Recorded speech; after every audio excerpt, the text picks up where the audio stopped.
द्वितीयाधिकरणम आरचयति। तिर्यक अधिकरणम, अधिकरण का नाम है तिर्यक अधिकरणम। ये पूछना है सभी को अधिकार है क्या? आपने कर्माधिकार है, बिना अधिकारी का कर्म नहीं हो सकता। कामना बोधक शब्द से अधिकार तय हो गया, स्त्री का जो स्वर्ग काम इससे पहला अधिकरण के सार था। अब अधिकार किसको है किसको नहीं है? अंधा लंगड़ा लूला पशु पक्षी सबको कर्माधिकार है क्या? ये पूछना है। अंधादेश चास्त्यसौ नो वा स्वर्गे च्युत्वात् स विद्यते प्रधानोक्त्यनुसारेण यथाशक्त्यंगवर्णनम नैवाज्यावेक्षणादीनां पुरुषं प्रतिचोदना कृतं प्रति विधिस्तस्मात् नाशक्तस्य अधिकारिता। अंधा देह, अंधा लंगड़ा पंगु बहरा आदि लोग हैं, पशु पक्षी तिर्यक योनियाँ सांप बिच्छू वगैरह बिल्ली चूहा, इन सबको वेदांत आदि में अधिकार है कि नहीं है? सब शास्त्र में, सब कर्मकांड में। अंधादेश च अस्ति असौ माने अधिकार है, नो वा अथवा नहीं है। पूर्व पक्ष का स्वर्ग की इच्छा किसको नहीं है?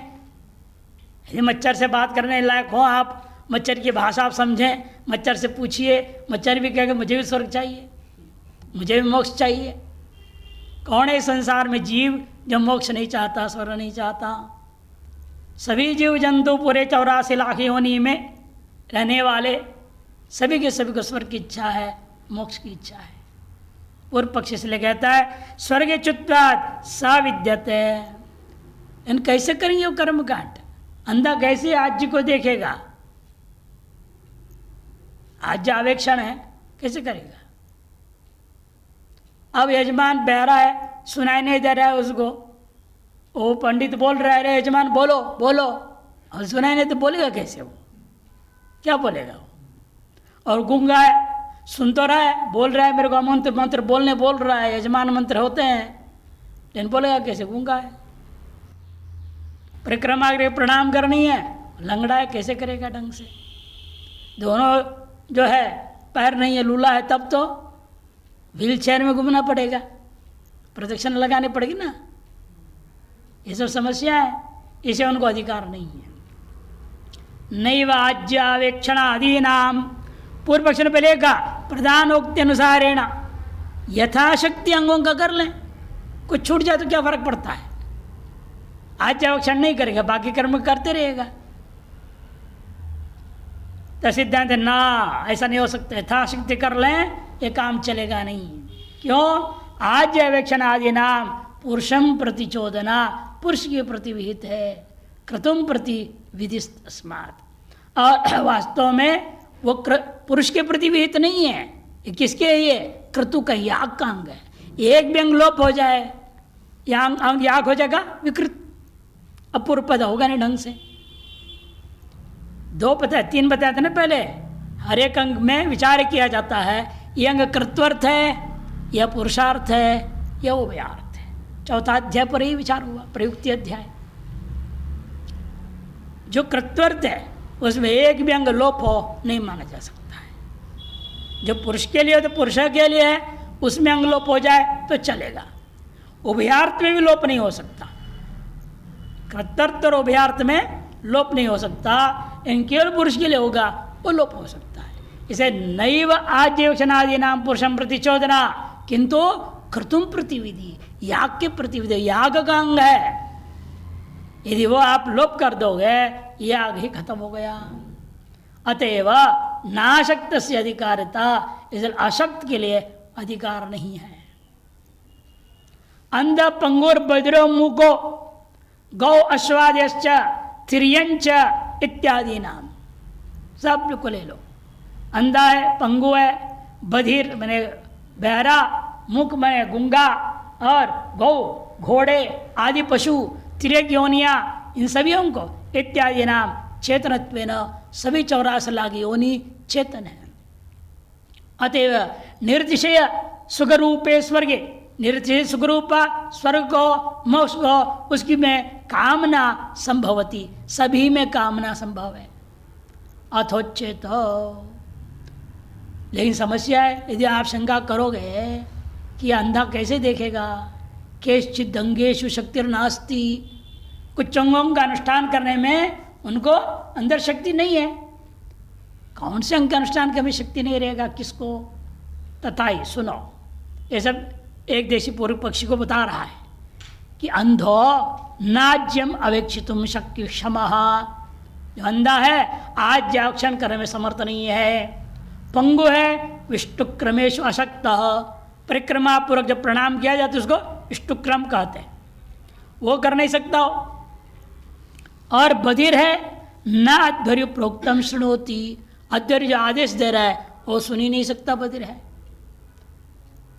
तथा क्लृप्तिर्वाचिति वीत से अनुष्ठान न सिद्ध्यत, और जो कहता है वो क्लृप्तिर्वाचेति, लेकिन उस वीत का अनुष्ठान वो नहीं कर पाएगा कि बहरा है, सुन नहीं रहा। मान लो सुनता भी है तो गूंगा है, मुंह को अन्मंत्रणादा वशक्त, अन्मंत्रण मंत्र आदियों में वो अशक्त है, तब क्या होगा, है कि नहीं। त्रियंच बहुशो अशक्त, और पशु पक्षी अन्य योनियों की तो क्या कहना है, बहुतों में अशक्त है। आप पक्षी को बोलो परिक्रमा करो तो उड़ के चला जाएगा, परिक्रमा क्या करेगा, उसका कहेगा मौका मिल गया उड़ने को, पकड़ रखे थे, बिठा रखे थे, जहाँ परिक्रमा में छोड़ दो तो उड़ जाएगा, कहाँ परिक्रमा कर पाएगा। पशु पक्षी में तो अनेकों समस्याएं, कई अंगों नहीं कर पाएंगे। अब इनकी समस्या का और भी सबसे बड़ी बात, सब पत्नी की आग में पत्नी कहाँ से लाएंगे, उनकी कोई पत्नी भी पक्की नहीं है।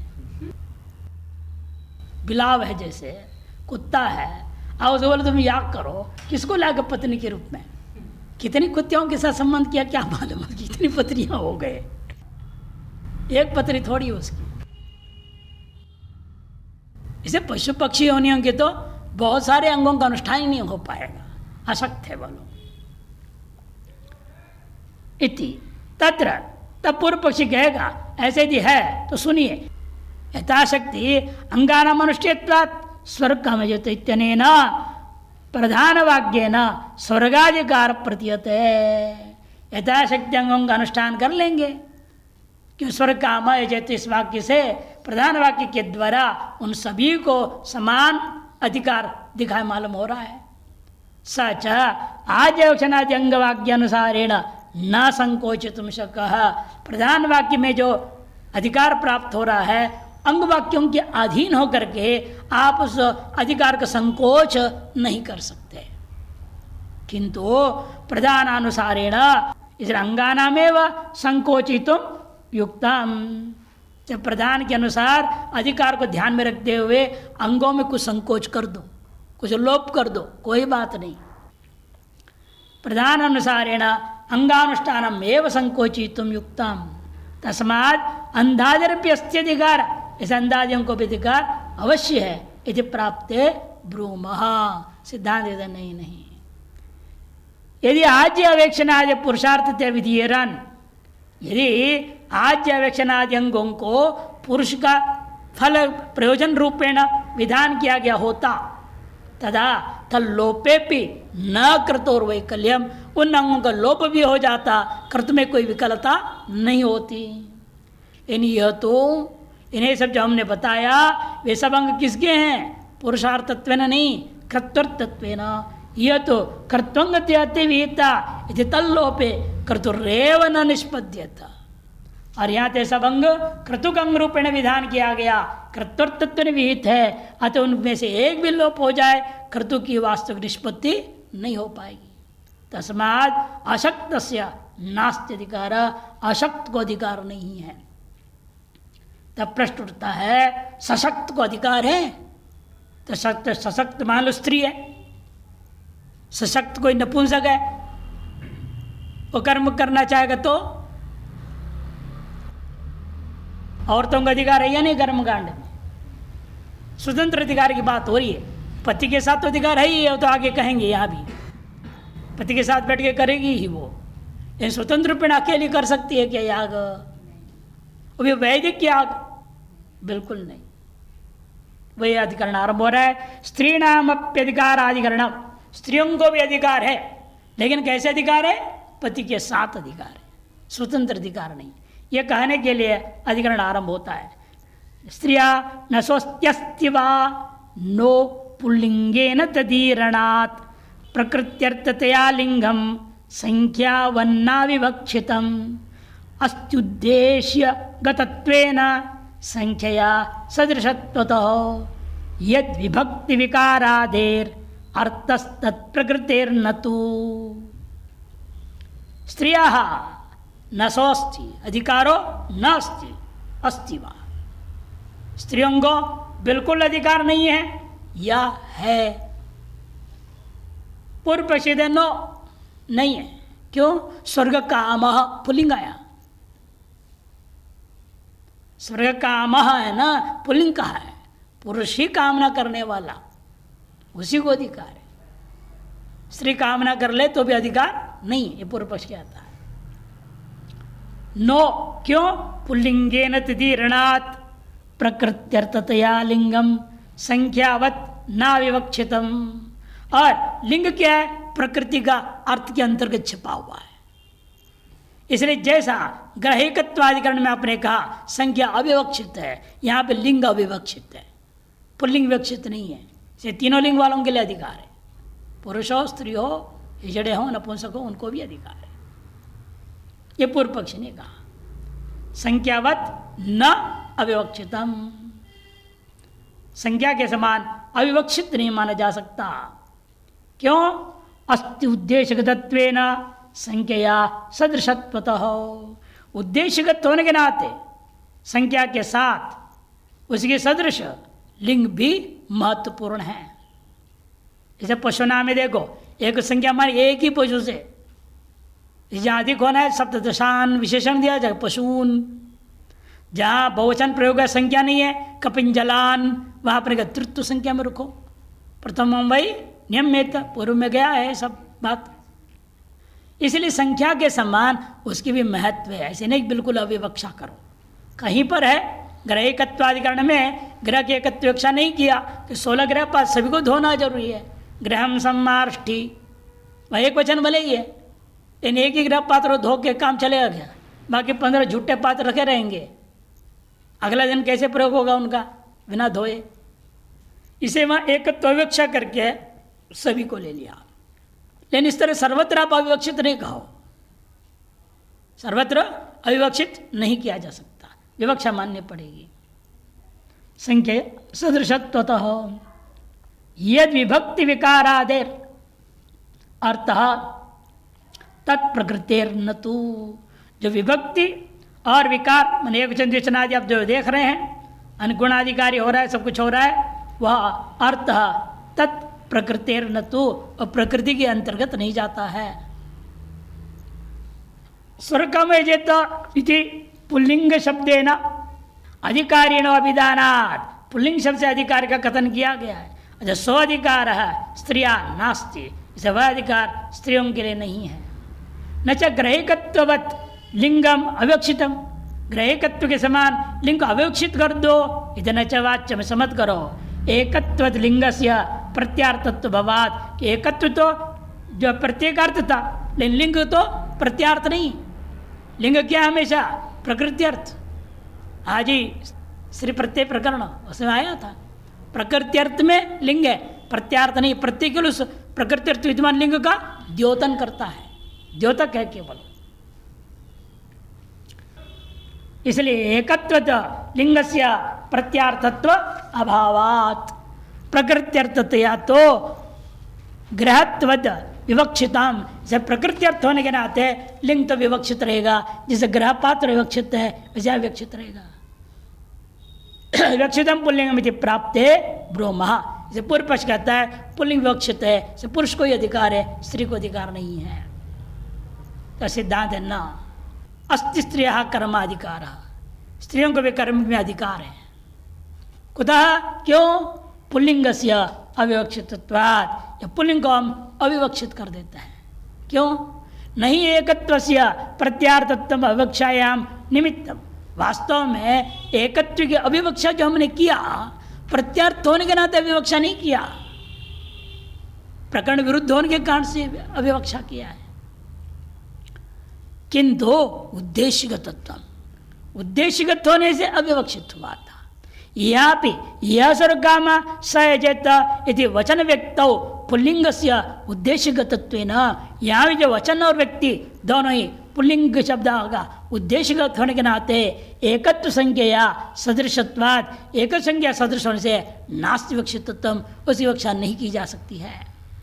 न च प्रकृत्यर्थलिंगम, और प्रकृत्यर्थलिंग भी मत कहो, किंतु स्त्रीलिंगम तावद टाबादि भी स्त्री प्रत्यय अभिधीयते, किंतु स्त्रीलिंग जो है टाबादि प्रत्ययों के द्वारा स्त्रीत्व प्रत्यय के द्वारा कथन किया जाता है। यही अंतर हो गया। पूर्व पक्ष व्याकरण के अनुसार बोल रहा है और सिद्धांत अपने मीमांसा अपना सिद्धांत के चल रहा है। पूर्व पक्ष ने क्या कहा, व्याकरण के अनुसार प्रत्यय द्योत्य है, प्रकृति अर्थ में लिंग छिपा हुआ है, और यहाँ मीमांसा सिद्धांत कहते हैं नहीं, प्रकृति के अंतर्गत लिंग नहीं होता, अलग लिंग होता है, और लिंग को बताने के लिए प्रत्यय लाया गया है, यह मानना है। इसलिए प्रत्येक वाच्यार्थ के अंतर्गत जैसे संख्या है, वैसे आपका लिंग भी प्रत्यार्थ के अंतर्गत ही है, प्रकृति अर्थ में नहीं है। न च प्रकृत्यर्थो लिंगम किंतु स्त्रीलिंगम तावद टाबादि भी स्त्री प्रत्यय विधीयते, पुल्लिंगम तो वृक्षान इत्यस्मिन, इन पुल्लिंग में पुल्लिंग के अलावा कोई प्रत्यय तो आया नहीं, ये वृक्षा बना, यहाँ कहाँ लिंग करने के लिए कोई पुल्लिंगत्व का कोई बताने के लिए प्रत्यय आया क्या? स्त्री प्रत्यय प्रकरण है, इसे पुल्लिंग प्रत्यय प्रकरण भी है क्या?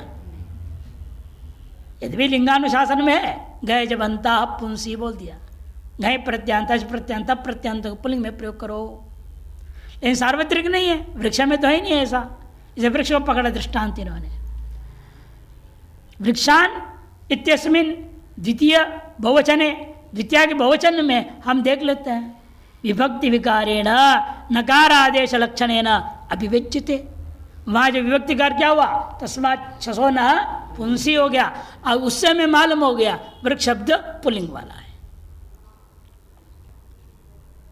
अभिव्यज्यते एवं फलम इत्यस्मिन प्रथमिक वचन में सु को अम हो गया, अम अगर फलम रूप बन गया, उसे नपुंसकलिंगत्व मालूम हो रहा है।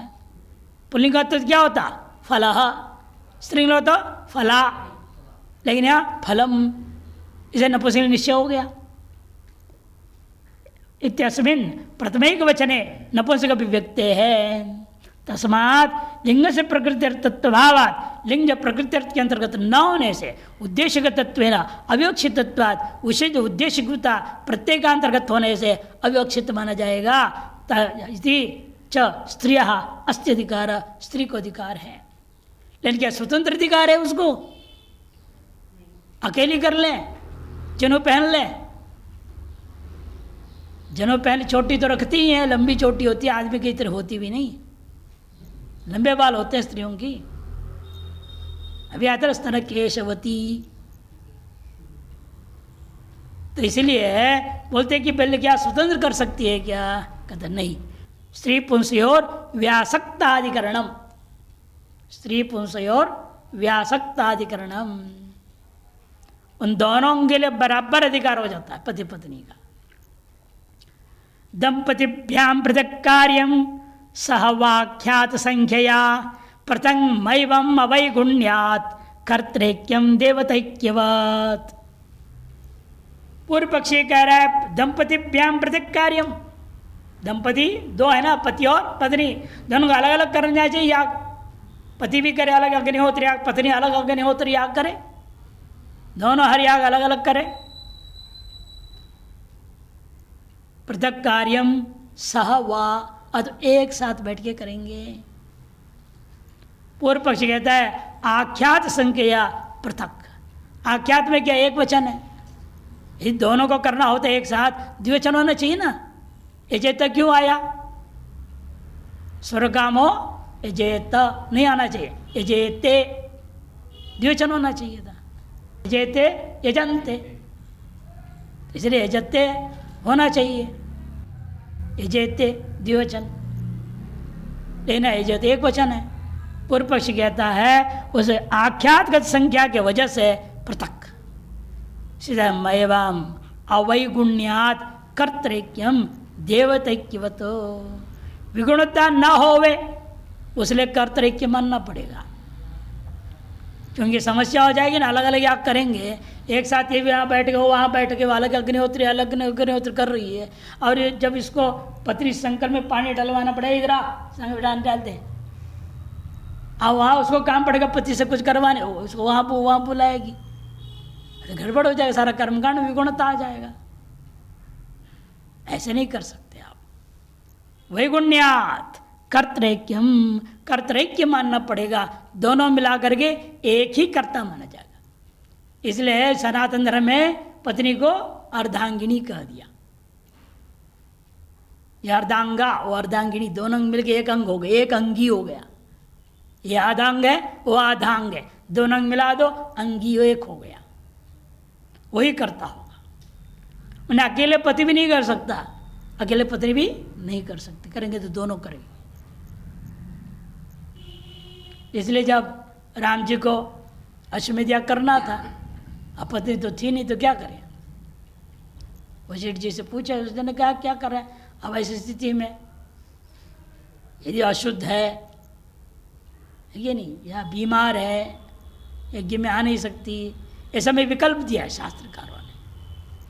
ब्राह्मण को दर्भ से बनाएगा पत्नी, दर्भ का पत्नी बना देगा और उसमें मिट्टी से लेप लोप करके आंग कुंग सब बना देगा, सुंदर बना देगा, और सकल मांगल्य सूचनाओं के साथ जो भूषण आभूषण वह सब डिजाइन बना दे, जैसे कि मूर्ति बना दे, गणेश जी की मूर्ति, काली का मूर्ति, वैसे पत्नी की मूर्ति बना लेगा, उसको बिठाएगा। अब आप कर्मकांड में पत्नी पति को छूती है, अब वो मूर्ति है वो कहाँ से छुएगा, ये उसको छुआएगा हाथ से, मूर्ति को छुआ छुआ के काम करना पड़ेगा। क्षत्रिय तो सोने का मूर्ति, वैश्य के लिए चांदी का मूर्ति, और शूद्र के लिए तांबे का मूर्ति बताया। प्रतिनिधि के रूप में उसको बना के बैठाना पड़ता है। मैंने विनास्त्री का वैदिक यज्ञ नहीं हो, भाग्य स्मार्थ तो उठपटांग चल ही रहा है जो भी चल रहा है, यहां स्वतंत्र अधिकार नहीं है, ये कहेंगे सिद्धांत। दृष्टांत देवदैक्यवत् यजेतैत्याख्यात प्रत्यय गतायाः संख्यायाः उद्देश्यगतत्वाभावेन, यजेतैत्य आख्यात प्रत्यगत जो संख्या है उद्देश्यगत नहीं है, विधेयगत है। इस विवक्षायाः वारितुम अशक्यत्वात्, उस विवक्षा का वारण नहीं कर सकते। अतः एक कर्तृकत्वाय दंपतिभ्याम पृथक् कर्म अनुष्ठेयाम, इसे एक जो है एकत्व, जो एक कर्तृकत्व जो विहित है उसकी सिद्धि के लिए दंपति के द्वारा पृथक पृथक कर्म करना चाहिए। चेत वैवाम वैगुण्य प्रसंगात, कर्म में वैगुण्यता आ जाएगी। कर्मणि तद पत्नी आवेक्षणम यजमान आवेक्षणंच इति उभयम आमनाथम, कर्म में तो जग जग आए, कहीं पत्नी के द्वारा आवेक्षण करना है, कहीं यजमान पति के द्वारा आवेक्षण करना है, ये कैसे हो पाएगा। ये दोनों अलग अलग कर्म कांड कर रहे हैं। तत्र यजमान प्रयोगे पत्नी आवेक्षणम लुप्यत, यदि यजमान कर्मकांड अपना कर रहा है और पत्नी है ही नहीं, पत्नी आवेक्षण का लोप हो जाएगा। पत्नी प्रयोग है और पत्नी प्रयोग कर रही है तो यजमान आवेक्षणम लुप्यत, यजमान की जो आवेक्षणकारी करना है उसका लोप हो, क्यों पति साथ में है ही नहीं वहां। इति सहेतोर अवैगुण्याय, इसलिए सहेतु हेतु सहित साधनों के सहित किसी विगुणता न होवे, इति द्वयो सह अधिकार, दोनों के लिए साथ में अधिकार होता है, अकेले स्त्री को अधिकार नहीं होता। नचा यजेत्येकत्व विरुद्धम, इन यजेत में एकत्व क्यों आया फिर, यजेत्य होना चाहिए था। अग्निशोमो देवता, अग्नि और सोम दो है ना, वह अग्निशोमो देवता बोला, अग्निशोमो देवता नहीं बोला। जैसे वहाँ दो देवता हो गए, दोनों को मिलाकर एकत्व ग्रहण कर लिया, ऐसे यहाँ भी दोनों पति पत्नी को एकत्व ग्रहण कर लेंगे। अग्निशोमो देवता इत्यत्र यथा व्यासक्त्योः व्यासक्तयोर देवता ऐक्याम, व्यासक्त बने वास्यज्य वृत्ति से युक्त, इसका नाम व्यासक्त्य। व्यासज्य वृत्ति, व्यासज्य वृत्ति कहते हैं क्या? प्रत्येक प्रतियोगिता का वृत्ति व्यासज्य वृत्ति होता है। जैसे दो संख्या है, कहाँ रहेगा दो संख्या? दो संख्या कहाँ है? इसमें है कि उसमें है? दो संख्या कहाँ रहेगी? दोनों में व्याप्त होकर रहेगी। प्रत्येक प्रतियोगी जिसका ऐसी जो वृत्ति विशेष है उसका नाम व्यासज्य वृत्ति। अतः दो संख्या दोनों में व्याप्त रहेगा, तीन संख्या तीनों में व्याप्त रहेगा। अतः यहां कर्तृत्व एकत्व संख्या भी क्या है? पति पति दोनों में एकत्व संख्या व्याप्त। कर्तृगत जो एकत्व है पति दो पत्नी दोनों में व्याप्त और एकत्व माना जाता है। इसे कैसे लाएंगे एकत्व? देखने में तो दो है वो, तो नहीं, ये आधांग है वो आधांग है, दोनों अंग मिला करके एक अंगी हो गया। दोनों मिले के एकत्व दोनों में व्याप्त रहेगा। व्यासक्तयोर देवता ऐक्यम यथा तथा दंपत्योर एकमेव कर्तृत्व इति अंगीकारात्, उसे दंपतियों में भी एक ही कर्तृत्व स्वीकार किया गया है। तस्मात् दंपत्यो सह अधिकार इति सिद्धम। आधान से दंपत्य सह प्रयोक्तृत्वाधिकरण, आधान कर्म भी दंपति दोनों मिलके करेंगे। बिना विवाह का श्रौत अग्नि का अधिकार ही नहीं मिलता है। विवाह करेंगे तो श्रौत अग्नि का अधिकार मिलेगा, श्रौत कर्म कर सकते हो। और वह भी पुत्र होना चाहिए। जात पुत्र कृष्ण केशव अग्निनादीत विधि है। इसलिए आधान से दंपत्य सह प्रयोक्तृत्वाधिकरण पुंसोरेकस्य वा आधानम वसानावित्यतो द्वयोः एष क्षौम विधिर्द्वित्वं दंपत्योरेकता ततः। पुंसोरेकस्य वा आधानम,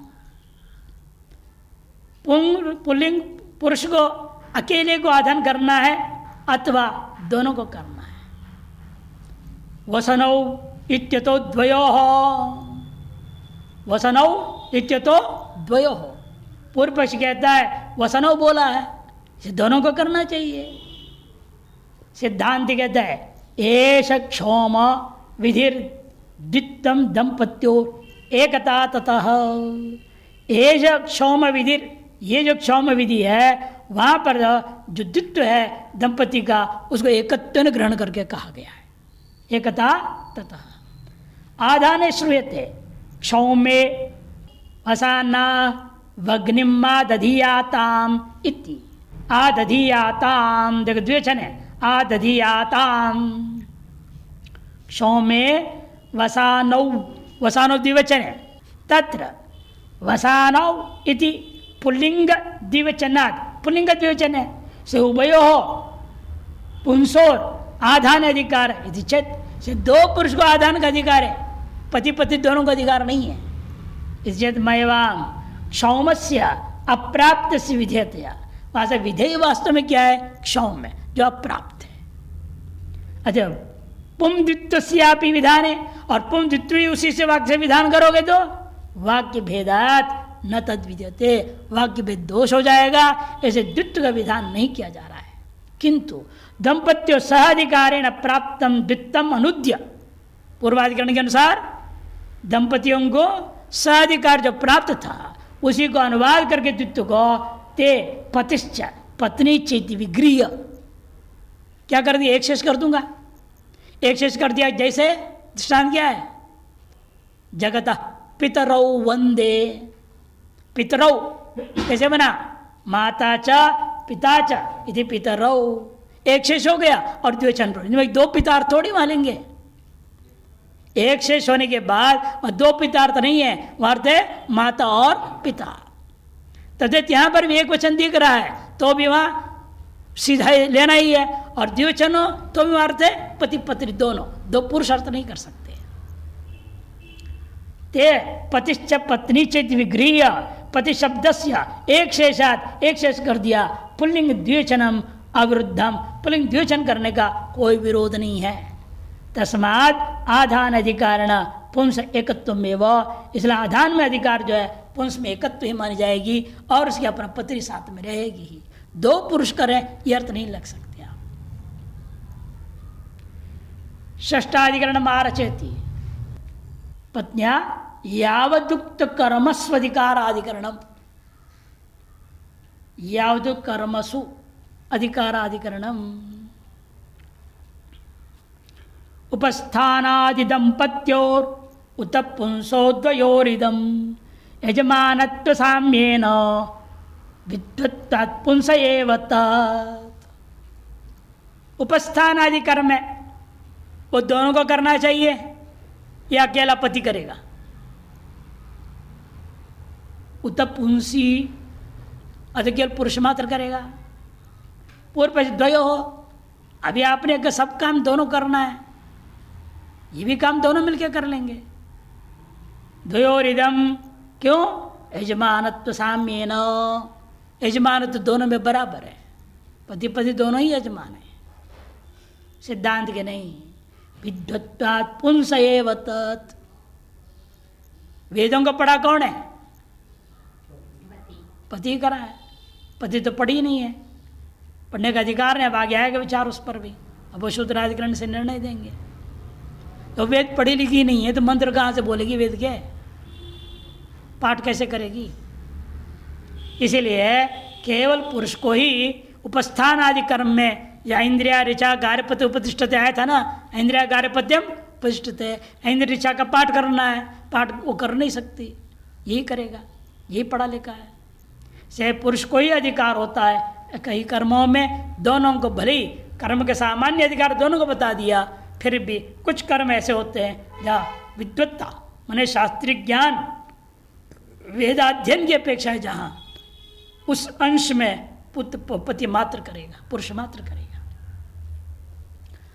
अगन्म सुवरित्यनेन मंत्रेण उद्यन अद्य मितम अहह इत्यादि मंत्रैश्च कर्तव्यम आदित्य विषय उपस्थानम।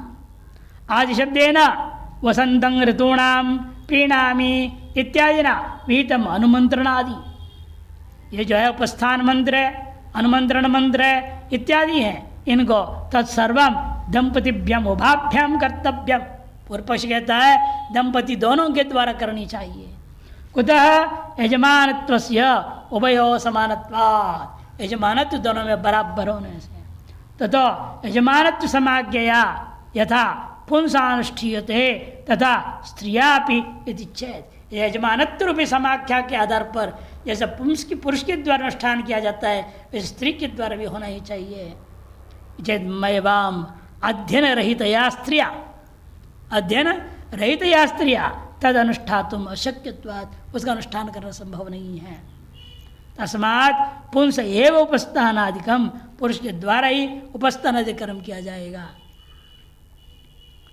सप्तमाधिकरणम आरचेति अपशूद्राधिकरणम, वेदांत में भी एक अपशूद्राधिकरण है, यहाँ भी वेदांत एक अपशूद्राधिकरण है, दोनों में थोड़ा विषय भेद है।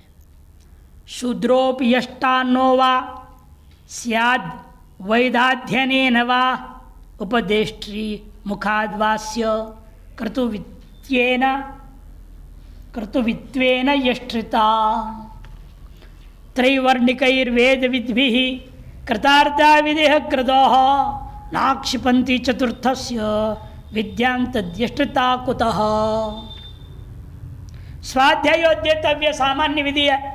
पूर्व पक्षी कहते हैं चार वर्णों के लिए बराबर अधिकार देता है अध्ययन करने का। शूद्रोपि यष्टान्नो वा, शूद्र भी यजमान हो सकता है या नहीं हो सकता है। वैदाध्ययनेन वा उपदेष्ट्री मुखाद् वा अस्य कर्तव्यत्वेन यष्टृता वा, वैद अध्ययन के द्वारा भी हो सकता है। स्वाध्याय तो सामान्य मान लो, चारों वर्ण के लिए बराबर है, चारों वर्ण वाले अध्ययन करना चाहिए वेद को।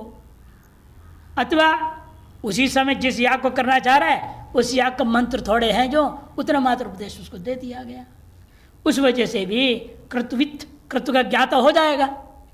कृतज्ञता हो जाने से उससे भी यष्टृत्व आ जाएगा, यजमानत्व आ जाएगा। सिद्धांत नहीं। त्रैवर्णिकैर वेद विधि कृतार्था विदय, त्रैवर्णिकों के द्वारा जो वेद वेत्ता त्रैवर्णिकों के द्वारा ही जो विद्या कृतार्थ हो गई है। कृतो नाक्षिपंति चतुर्थस्य, चौथा जो है शूद्र वर्ण, उसका आक्षेप से ग्रहण नहीं किया जा सकता। विद्याम चतुर्थस्य न आक्षेपंति तद यष्टृता कुतः, जब अध्ययन ही नहीं रह गया उसमें यजमानत्व तो कैसे आएगा? मैंने नहीं आएगा। क्यों निषेध कर दिया शूद्र को? ये बड़े लड़ाई झगड़ा चला है अनादिकाल से। हाँ, उनको सेवा कार्य दिया गया है समाज में, ईश्वर उनको सेवा कार्य में रख दिया, और सेवा भी ऐसी ऐसी सेवा है जिसमें अपवित्रता रहता है, इसलिए वो कर ही नहीं सकता। यहाँ पर कर्मकांड, मछुआर है, सदा पवित्र रहने वाले लोग, सूअर को पाल रहे हैं जो, कब पवित्र हो पाएंगे? इसीलिए उनको वेदाध्ययन का अधिकार नहीं रह गया। लिखित पाठादिना तात्कालिक आचार्य उपदेशन व शूद्रस्यापि अनुष्ठान हेतुभूत विद्या संभवात। कहते ठीक है, कोई गुरु उनको उच्चारण कराएगा नहीं वेद को, किंतु लिखित पाठ है ना, आजकल तो पुस्तक छपे हुए हैं, उसके लेके शूद्र पढ़ लेगा, रट लेगा। ब्राह्मण से बढ़िया रट के सुना सकता है आजकल शूद्र भी हो रहे। एक विदेशी आया है, चारों वेद कंठस्थ है, चतुर्वेदी है, उसको बेंगलोर में बड़े सम्मान किया गया जान के, ताकि यहाँ के ब्राह्मणों का नाक काट रहे हैं ना। विदेशी होकर कर रहा है, तुम लोग क्या कर रहे हो ब्राह्मण होकर के? समय कितना लगाया होगा उसने। फिर जिस पंडित ने उसे जानबूझ के पढ़ाया था, उस पंडित का भी सम्मान किया, उसे जानबूझ के पढ़ाया कि वहाँ दक्षिण में अन्य तो दूसरे गोत्र वाले को ही नहीं पढ़ाएंगे, शब्द गोत्र से बाहर वाले को भी, विदेशी को कैसे पढ़ा दिया? तो उसने यही सुनाया, मैं देख रहा हूँ हमारे बच्चे लोग ब्राह्मण के सब अंग्रेज हो रहे हैं, सब अंग्रेजी शिक्षा चाहते हैं, सूट बूट पहनना चाहते हैं, मूछ निकाल देना चाहते हैं, और विदेशों में नौकरी करना चाह रहे हैं। इनको कैसे समझाएं? इसे हमने सोचा है इसको पढ़ाया जाए,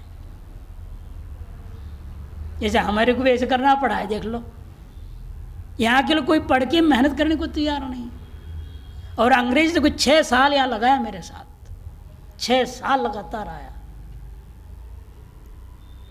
है कोई हिम्मत करने का? 6 साल लगा हुए हैं।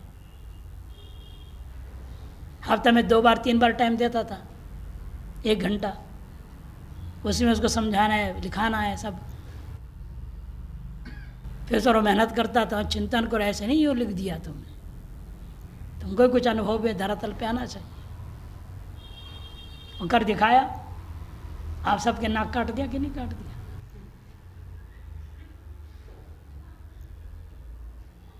यहाँ तो कब पूरा होगा पूछते, 3 साल में हो जाएगा, आते हैं लोग। और उसने कभी नहीं कहा कब पूरा होगा, शुरू में कह दिया तुम यदि समय की पाबंदी रखोगे चले जाओ यहाँ से, और इसका व्यापार करो इस ज्ञान को लेकर के, तो हम नहीं पढ़ाएंगे तुम। हाँ, मैंने कंडीशन लिखा उसने, इसी कंडीशन पे मैंने उसको पढ़ाया। बहुत ज्ञान विद्या दिया है ना, ऐसा थोड़ी है। तो लेकिन उसने किया, 7 साल लग गए, 7वें साल जाके छपा हो। और यहाँ तो पहले से ही बुकिंग हो जाता है, हम 6 साल में सब पढ़ के भागना है हमको।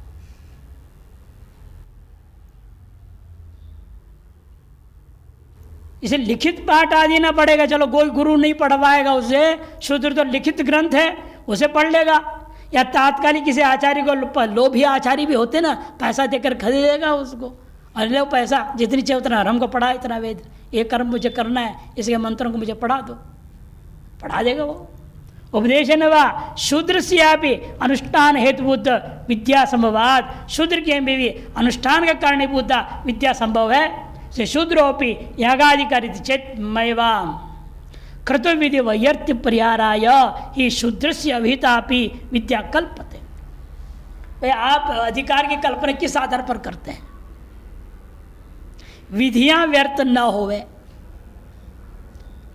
इसके लिए मैं कल्पना करती कि अधिकारी कौन है। जहां कहा गया ब्राह्मण बृहस्पति सभा राजा राजस्वेन, वहां लफड़ा ही नहीं है। लेकिन जहां पर ऐसा नाम लेकर नहीं कहा गया, उन कर्मों का अधिकार हम कैसे तय करेंगे? इस स्वाध्याय में नहीं कहा ब्राह्मण क्षत्रिय वैश्य, अर्थापत्ति से प्रमाण से निर्णय होता है। विधियां व्यर्थ न होवे, हमने कल्पना कर लिया। जैसे पीनत्व कथन व्यर्थ न जाए, इसलिए आपको रात्रि भोजन कल्पना करनी पड़ती है। इसे यहां पर भी विधियां व्यर्थ न होवे, वही समझा रहे। क्रतु विधि का व्यर्थता के परिहार करने के लिए हमने ब्राह्मण क्षेत्र वैश्य को लिया है। उसी से काम क्यों उनका नाम जगह जगह लिया गया, कई यागों में नाम लिया गया। ब्राह्मणीय कर्म कर सकता है, वैश्य कर्म कर सकता है, क्षत्रिय कर्म कर सकता है, नाम लिया गया। लेकिन शूद्रीय काम कर सकेगा ऐसे कोई कर्म में विधि नहीं आया, बल्कि वर्ण संकर का आया। निशास्त्रपति ने आगे 2 अधिकरण आ रहे इसी को लेकर के। जिस याग के लिए विधान किया वो याग उससे कराया जाएगा, लेकिन पूरा वेद नहीं पढ़ाया जाएगा। क्या आक्षेप के आधार पर अधिकार तय हो रहा है? क्रतु विधि वैयर्थी का परिहार करने के लिए शूद्र का भी यदि अभित का भी विद्या आप कल्पना करोगे, क्रतु विधियश्च त्रैवर्णिक अनुष्ठान नैव चरितार्थ। लेकिन क्रतु विद्या जो है त्रैवर्णिक के अनुष्ठान के द्वारा चरितार्थ हो चुके हैं। न शूद्र से विद्याम कल्पयंती, इसीलिए शूद्र के क्रतु विधियों की व्यर्थता के आधार पर शूद्र के अंदर भी विद्या की हम कल्पना नहीं कर सकते। त्रैवर्णिक अनंत विद्या न कल्पनीय, और त्रैवर्णिकों के लिए विद्या की हमें कल्पना करने की जरूरत नहीं है। क्यों? अध्ययन विधि नैव विहितत्वात्, अध्ययन विधि के द्वारा विधान कर दिया है। तस्मात् न शूद्र से यागाधिकार, शूद्र को याग का अधिकार नहीं।